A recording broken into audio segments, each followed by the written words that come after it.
Ginapaabot nga siguro na ang pag-repair sang dalan sa Rizal Estanzuela City proper nga ginpabomboan ay bangod sa mabaho kag mahigko nga tubig nga nagadanaw sa lugar. Ini matapos madala sa supplemental budget sang syudad ang proyekto sa di nagalokar sang 5 million pesos ang city government para sa renovation sang footwalk kag drainage system sa among lugar. Sa interview sang Bombo Radio kay punong barangay Bien Camacho sang Rizal Estanzuela City proper, ginpahayag sini nga magluwas sa bulig sang syudad by ginallocate man nga pondo ang barangay council agud gilayon nga makayo kon masolusyonan ang mga problema. Suno pa kay Camacho nga ilagid ginapangitaan sang long-term solution ang problema agud nga hindi na makahalit pa sa pumuluyo. Nagpangabay man ini sa kaiping nga barangay sang Rizal Palapala 1 City proper nga bululigan ang proyekto bangod makabenepisyo man ang ilang mga pumuluyo. Ginpaabot nga magasugod ang konstruksyon sa masunod nga semana agud mapadasig ang implementasyon kag agud masulbar ang among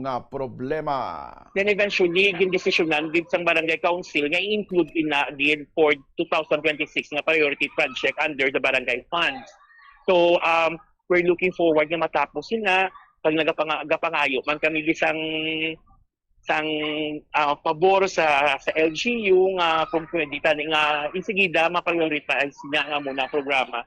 So maginibigay nang kami ang barangay council, ang barangay official, may obligasyon kami kag hindi ginam namon pwede matanikdan, but somehow we also encourage ang mga pumuluyog na may dapat himuon man nila ang ilang part. Nabalian ang kabayan sang pahayag ni punong barangay Bien Camacho.